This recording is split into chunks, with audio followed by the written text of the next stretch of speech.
The broadcast is now starting. All attendees are in listen-only mode. Hi everyone. Before we begin, can I see by a show of hands if you can hear me and you can see my slides?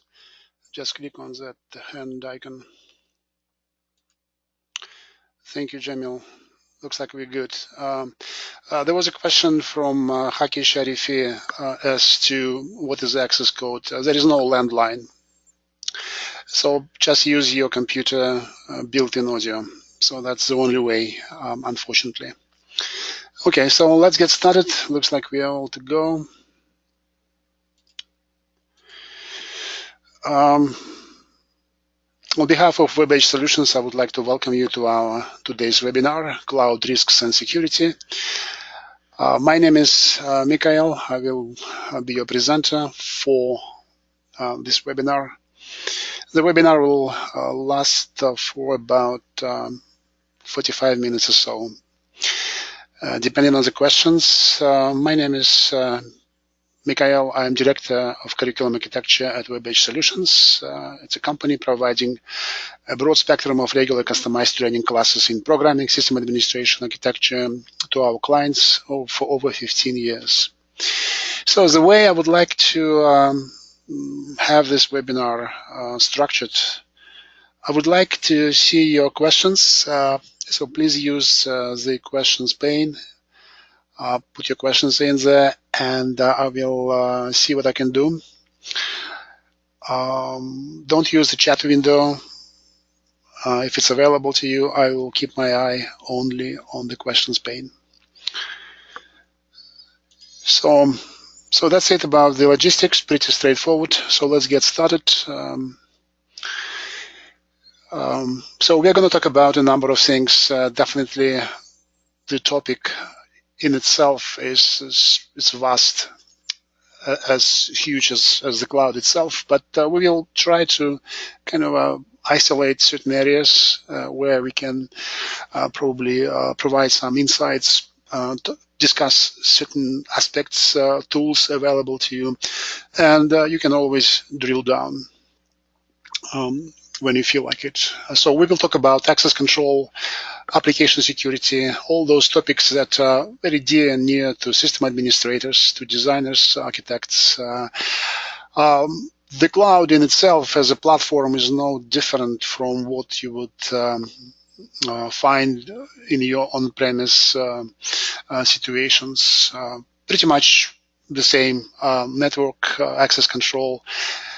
There are some, I guess, differences that we are going to discuss, but for the most part, as long as you've got a good background in handling those things on-premise, you can, I guess, extend your expertise to the cloud without very much a change.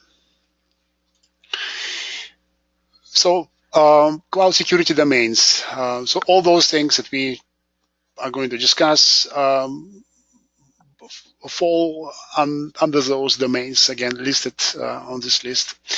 And security has always been rated or regarded as one of the main hindering factor, which causes lots of, I guess, apprehension, concerns on the part of practitioners who want to move their applications and create presence of their applications in the cloud. And it's a big roadblock on the way to cloud adoption. So the CIAs of security, again, nothing really exciting here. Those things have been, I guess, known, and I believe you enforce those principles in your organizations. So we're talking about confidentiality for protecting data against unauthorized access and integrity, where the data would probably be data in transit or data at rest is provided with some sort of a token, with some sort of hash code, CRC or MD5 hash to ensure that it's a tamper-proof code that you can always check against to see if the message hasn't been tampered with in transit or while it was waiting somewhere. That's critical. By the way, it's not only about a modification of the message, of the text of a message, as it is about deleting certain parts of the message, or maybe deleting the message itself. So that's critical. Availability, it's critical for businesses to conduct the operations uninterrupted. So availability is something that is client-facing. That service needs to be available, right? And the data, of course, is available only to the authorized users. This is a shared responsibility model is something that I guess creates a little bit of a dichotomy, this kind of a separation of concerns, who is doing what. So when you go to the cloud vendor is made responsible, and that's part of the contract of your agreement with the cloud vendor, that they are responsible for ensuring that you have cloud-grade infrastructure. And that means in the security context that they ensure the security for the perimeter.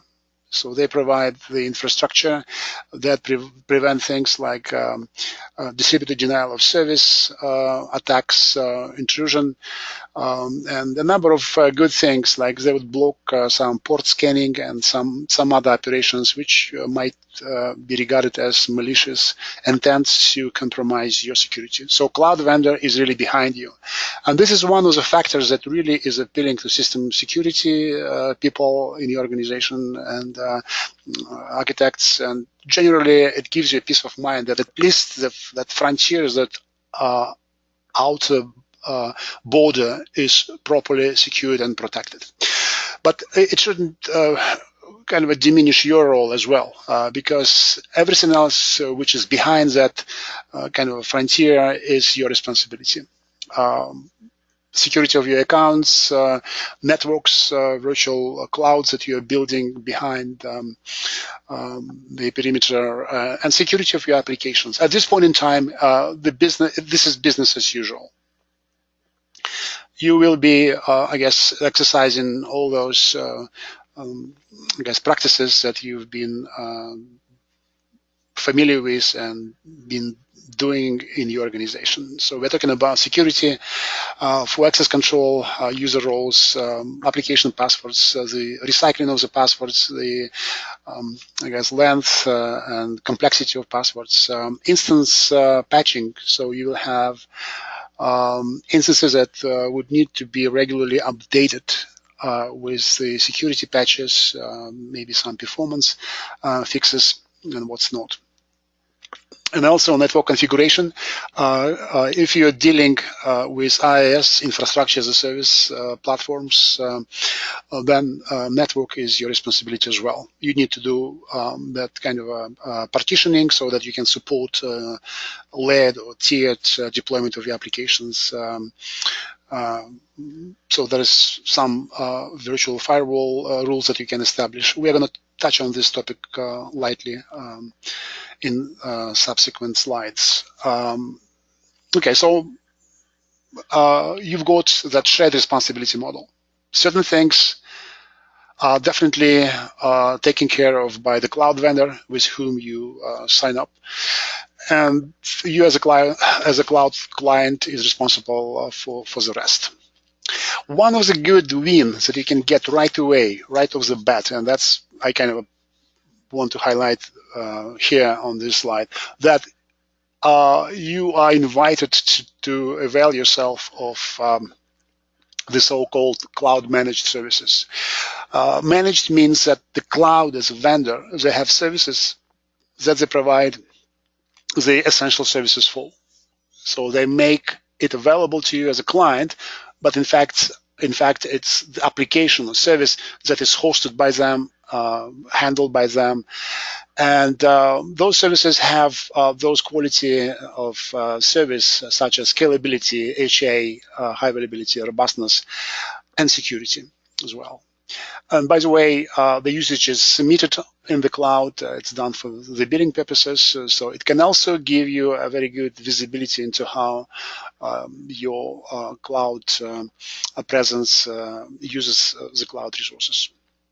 Okay, so security is part of those cloud managed services. So whenever you have this sort of a dilemma, shall we use something, I don't know, like deploy your own NoSQL solution of sorts, or using a NoSQL solution which is hosted and provided to you as a service through some sort of API by the cloud vendor, then you should be leaning in your decision towards using the managed service. So it's a good win, and you kind of are getting those assurances. There are certain things expressed in the SLA, service level agreement, uptime, and kind of persistence guarantees. All those things, they give you a very good understanding of what you are using.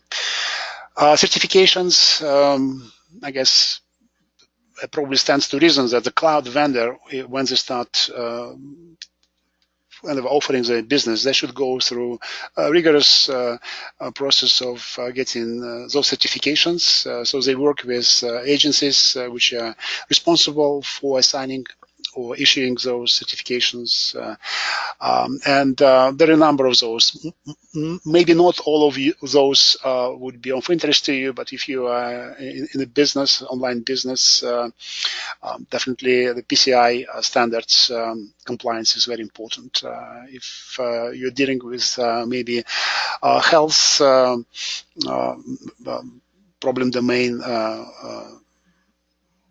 situations, then you would need to use a specific to check if the cloud vendor has certification for that specific problem domain or security domain.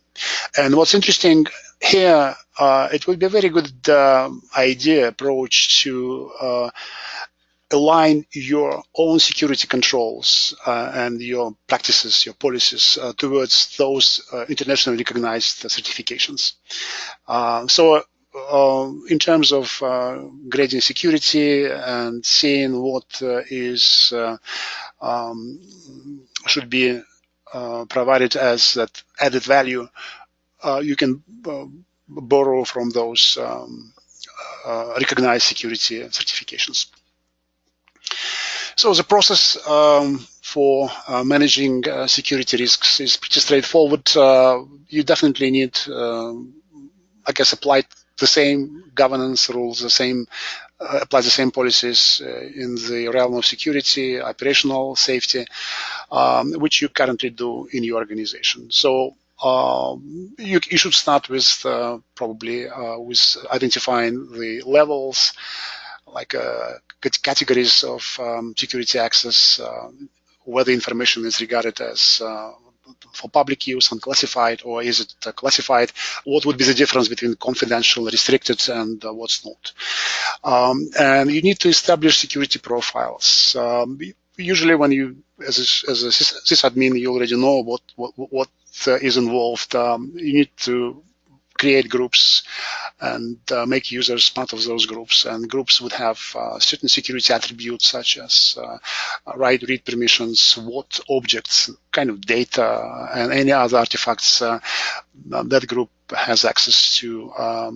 Can a user from that group modify data? It's just read-only access. So again, the run-of-the-mill regular I guess, business. Security controls over services. So every service would have the specific kind of a lookup profile. So whenever a user is accessing that service would check the credentials of the user, which would be part of the initial access control. So that authorization, authentication process would be enforced. At this point in time, it's kind of a AAA authentication, authorization, and audit. They come into play, and that's the normal, I guess, practice. And what's important is you need to establish processes for continuous monitoring of the usage of those services. That's critical if you want to perform a post-mortem analysis, find some kind of trails of unauthorized access and perform good analysis and prevent those intrusions later on. So what the cloud platform gives you, they first give you the physical security. Definitely you are not going to fly down to that data center where the cloud vendor would have your application. Part of the certification process, one of the first one, is to ensure that the physical access control to facilities that host clients' applications are properly secured. Users have access to a variety of control tools, mechanisms such as SSH keys, security groups, IAM, and multi-factor authentication, which is part of usually of IAM. I guess we're going to talk about multi-factor authentication shortly, but generally you have all the kind of a toolbox of those mechanism tools, systems that would allow you to, if you properly apply those, to achieve the proper level of security. So access control, the regular authentication and authorization. And here we're talking about group-based access authorization. Cloud vendors give you something like identity access management or similar service. It might have different names, but generally it contains just a number of systems or sub-services which ensure the proper management of access to the cloud. At this point, you can also establish trust relationship between your on-premise security components like your directory service, Active Directory service, LDAP. And that federation happens across your on-premise data centers, your on-premise applications, systems, and in the cloud services. So the trust relationship allows you to essentially propagate the credential or security context which has been established on-premise, and then map it to roles and groups, security groups in the cloud. It essentially creates a continuum of that security context. So that identity federation or propagating of that context, the trust relationship is possible. So a little bit of, I guess, scripting would be involved, and that significantly simplifies the management of your kind of a security, your tasks. It's kind of a single sign-on type of arrangement. So the IAM or similar security service would allow you to establish the acceptable strengths of user passwords, the complexity, the composition of passwords containing of uppercase, lowercase numbers, the length, expiration policies, not reusing previously used passwords, going back to maybe the dawn of the internet, and multi-factor authentication, which is becoming a common practice. So in addition to what you know, like your ID, which is already probably not a big secret, it can be uncovered in a number of ways, but your password is the only, I guess, guarantees that you have your identity properly established. Multi-factor authentication would use something like a mobile based security, like token, challenge response type of arrangement. There are security as a service providers which would be glad to give you that. It's got a dongle, RSA dongle of some sort, which would have a challenge, and you would be using it. There might be other, I guess, more sophisticated systems, maybe using your biometrics, where you would probably use your finger print to authenticate yourself in addition to the password and your user ID. So cloud gives you a number of assurances. So just feel free to explore that. So application security, this is something that is your responsibility. Under the shared responsibility model, application is in your domain, and you should make sure that everything is secured in a proper way, right? As I mentioned earlier, application security or network security on your part is usually something that you have to deal with on IaaS, infrastructure as a service. When you go up that stack like PaaS and SaaS, those things just go away because the cloud vendor for those PaaS and SaaS, they would ensure that security is in place. When you design your applications, whether it's on-premise or in the cloud, it should be properly partitioned to minimize that exposure surface and prevent the kind of extension of that breach circumstances that might take place. And we're talking about kind of limiting the ways your application overall can be compromised. And when you do this tiering, creating kind of a anti-corruption layer according to that domain-driven design, Eric Evans' principle applies here as well. What's interesting is that you can also leverage or explore some other opportunities. For example, the mandatory access control allows to create a profile for a particular application, for a service, not to create a profile for the users or groups, but also for the application itself. What application can do, what directories it can write to, what commands it can execute. Essentially, you create that sandboxed environment for the application. And AMR on Linux is one of the kernel-based sandbox that allows you create a very restrictive security model for your application. Of course, it's just double-edged sword. You win in one way, and you dramatically, I guess, decrease the flexibility of your application. So you should be find that sweet spot, that balance between what you can grant your application to do and what you would like to withhold. Okay, but at least, again, lots of things is available to you, and probably what's interesting is that more options are available to you in the cloud than it is on-premise. So you have a wider variety of mechanisms to harden the security of your applications. And multi-layer security design.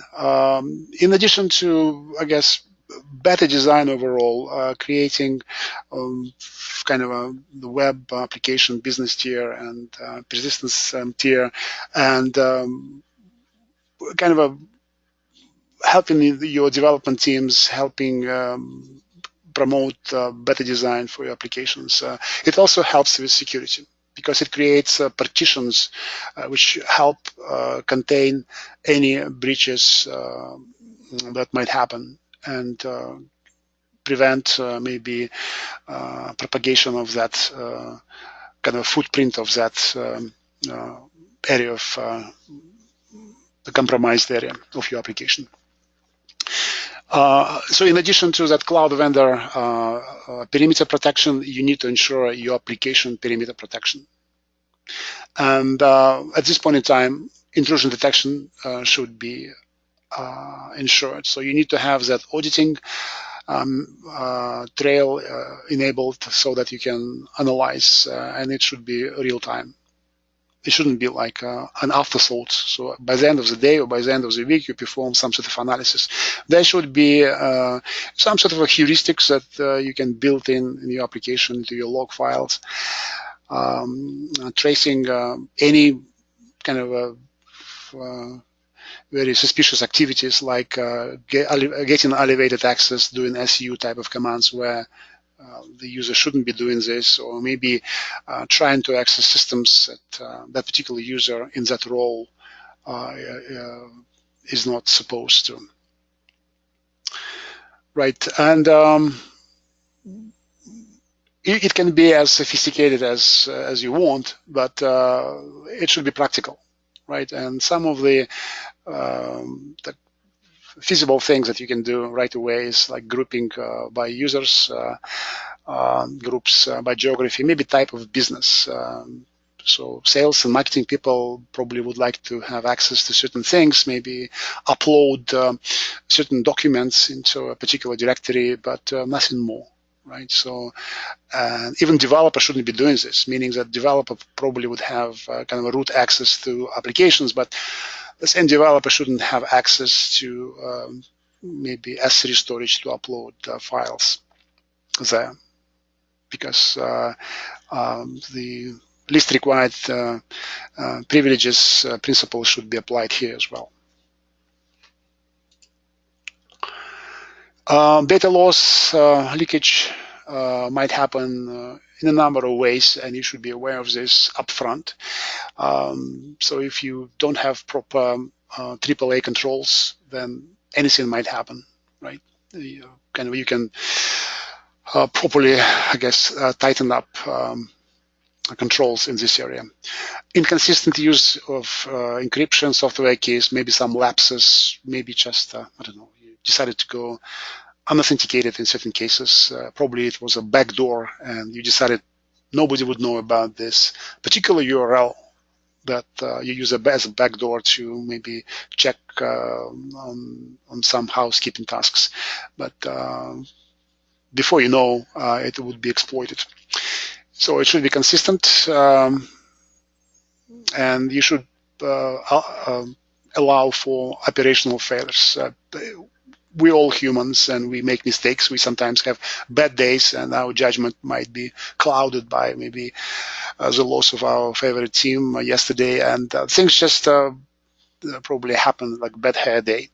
So what would help you in this case is very strong policies, kind of a governance. You just cannot do certain things, whatever your kind of a demeanor, whatever your kind of a mental health is at this point in time. There are certain things that deal with jurisdiction, political issues, and certain things, like certain organizations, particularly government organizations, that are very reluctant to upload things to the cloud. It might be just that geography, country-wise concern. Disaster recovery, you recover from a particular disaster and certain things might have lost control. It might have been that you failed to kind of encrypt the data after the data has been recovered. So all those practices, that should be a checklist. Definitely, it's just a kind of a teaser. It's a very kind of high-level discussion, but when you start looking at taking a closer, longer look at all those things, definitely the first thing that comes to mind is a checklist. So you should have a very long list of those things that might go wrong and what, I guess, risk mitigation processes you have in place to limit possible disaster. Data security or information security is ensured in the cloud for data at rest and data in transit. Data at rest is when you store your data in the cloud. There is some physical protection guarantees that the cloud vendor offers clients, and the in-place encryption. It's usually the symmetric encryption with 128 or 256-bit encryption. AES, an advanced encryption standard, seems to be the current preferred algorithm. Encryption in transit is supported by TLS or SSL setup. Authentication between the systems, just one way or two ways. It's peer-to-peer communication inside your own. In certain cases, it probably would be an overkill if you are behind firewall and you are using that local non-routable IP range. Then you would be safe, probably not to fall back on that strong authentication. Purging of application caches, it's a good practice. If you don't have this policy, it should be. Even though certain data can live forever, it's probably a good practice from just housekeeping perspective to apply that purging of the caches. It also has long-ranging good benefits for security and otherwise. If you've got the policies, processes in place, then it would be just a matter of reusing those processes. Regulations that the Health Insurance Act, Patriot Act, or any other regulations that you might be falling under, you need to comply with those. And in order to do that, there are certain requirements that you need to ensure that the minimum level of the encryption key and how to handle the data and what's not, what should be exposed, what should be properly obfuscated or just anonymized, removed, purged. Location of data, again, it's just that jurisdictional thing. Who can, I guess, use the cloud. Certain services, cloud vendor, if they have a presence in a country, they can give you guarantee assurances that the data is not going to leave the boundaries, even though they have this opportunity. But for example, S3 storage, simple storage service of Amazon, if they have a presence data center in a particular jurisdiction, they guarantee that unless you decide otherwise, that if you create your files in that particular region, then the data, unless you want it, is going to stay there. It's not going to go to some way where the data can be, I guess, lifted and scrutinized. So look at the protocol. Data at rest security, here's an example of that S3 control panel. Kind of a very pixelized, not very clear, but the point is here. You've got server-side encryption, and the default is AES 256. You can opt out, go with none. Storage class, probably it's a three-way storage. You can reduce, but generally every object in the cloud, your PDF file, your image, or maybe some archives, are encrypted, and even though there are guarantees that the physical security is enforced, if somehow there was a breach, some sort of maybe natural disaster or otherwise, data gets compromised, it's impossible.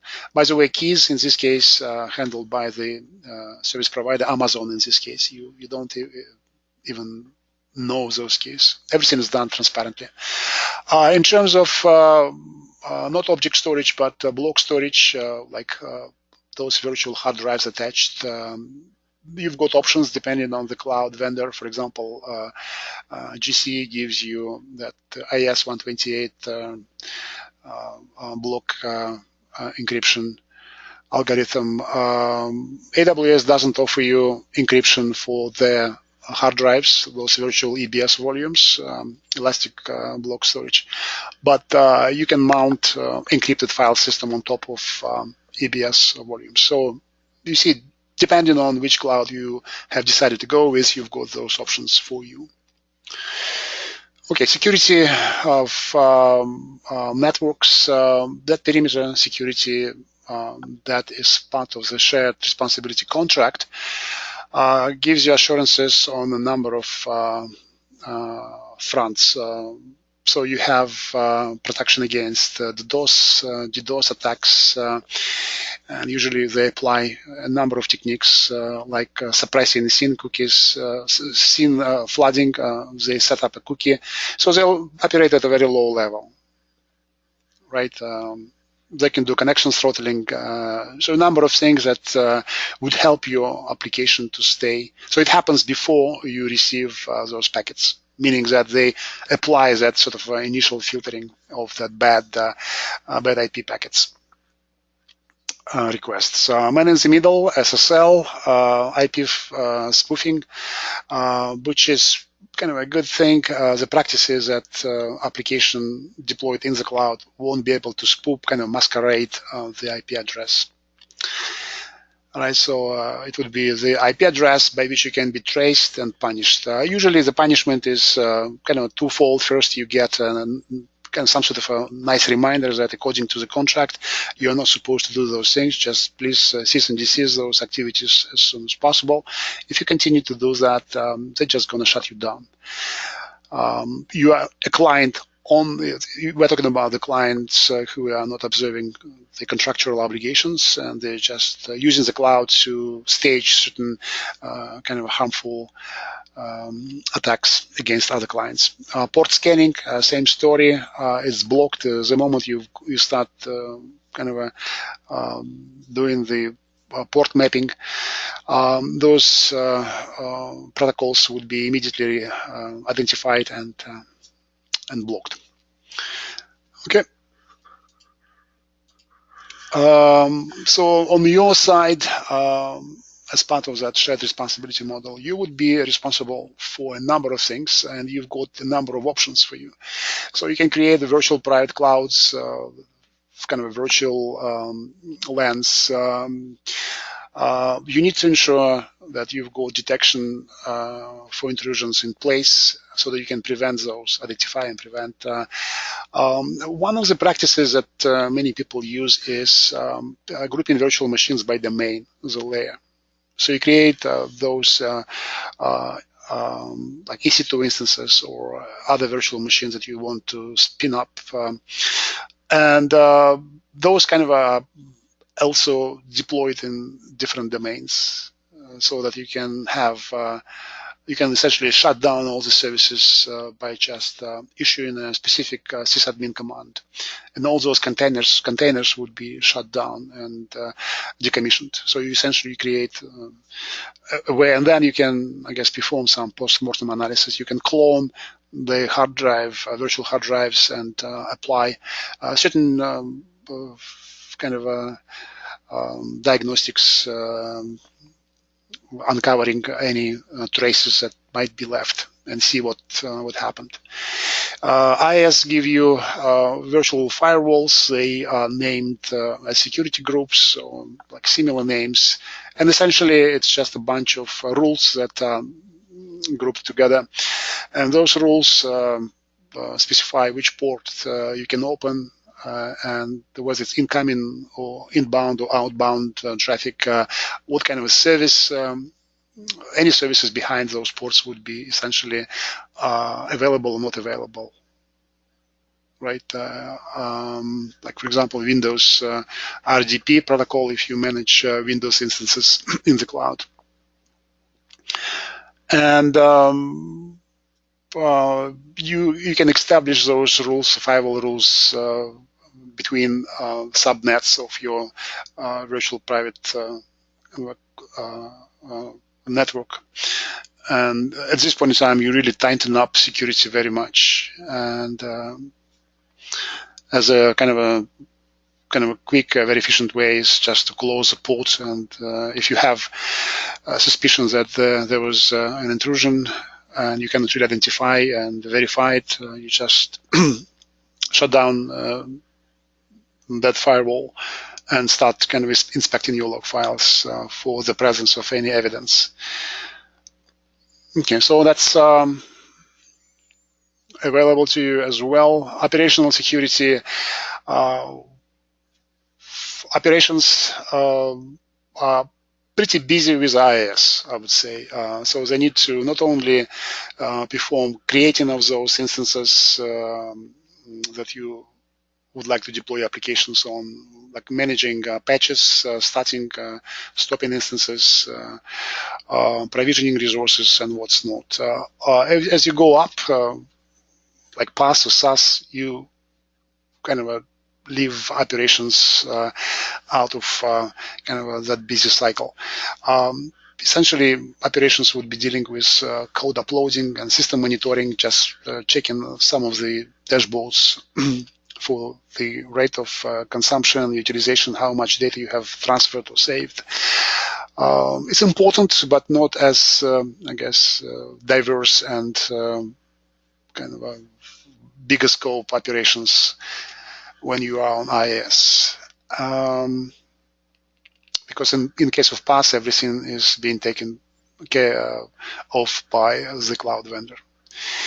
Okay, so Ops would also be dealing with account management.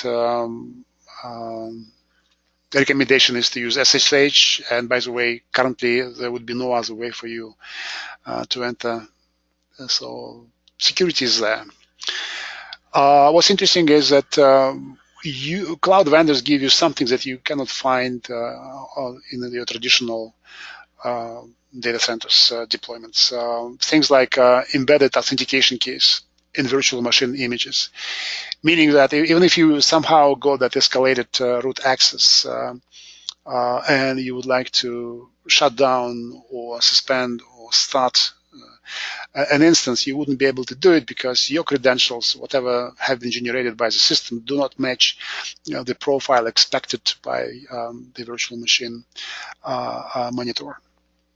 Right? It only the owner who created those images and made them available to running on the cloud instances would be able to do that. So that's a very interesting and very reliable and transparent way to do that.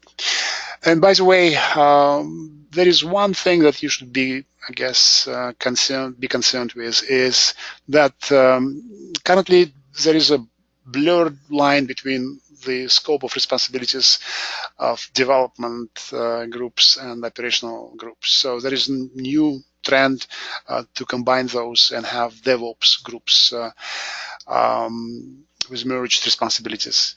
And you've got, at this point in time, a very severe potential security situation, because DevOps presupposes sharing of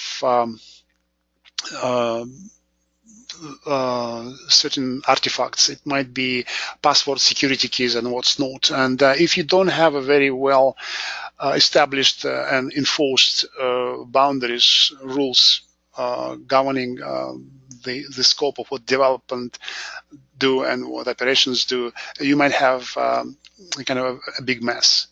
And it will be very difficult to really untangle that kind of knot of problems. And there would be that finger pointing if there is a security breach.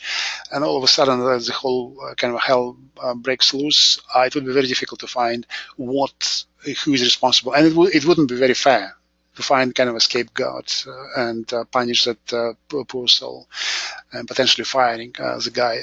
There should be rules up front which would help deal with those situations. So you would have a very clear demarcation of what developers do. They have a code, they check in a particular source control, whatever you're using, and then operations will check out that code, and only them would be responsible for deploying the code, not developers. Right? And if developers would like to kind of fix certain things on the fly without really spending too much time, and they have that elevated access and accessing the system through a backdoor or through a particular port, that should be traced down through the audit process, and that person, I guess you can trace down back to that IP address from which the request was made, and probably you should have a kind of very important conversation going here.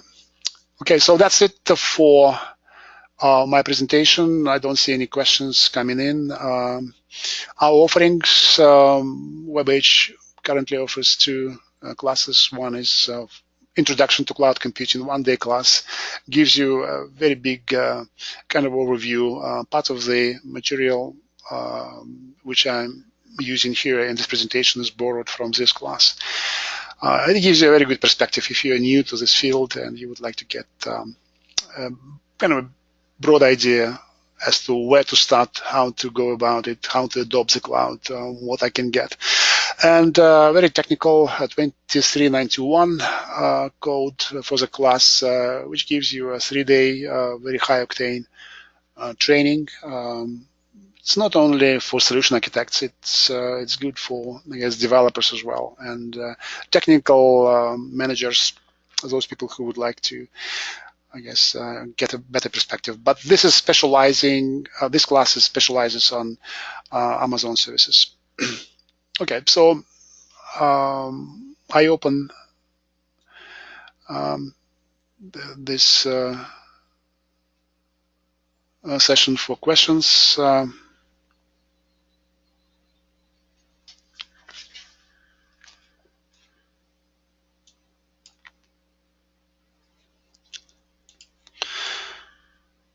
Okay, guys, I don't see any questions. Does it mean I don't think I will be able to unmute you. Just put your question in the questions pane. Okay, that would be the best way. I will read it back and let you know about the answer. Okay, I don't see any questions coming in.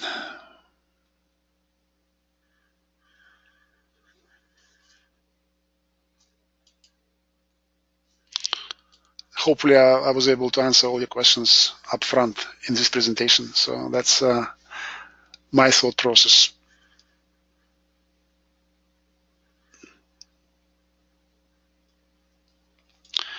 Okay, guys, 1 more minute. If I don't see any questions, then I'll shut down this session.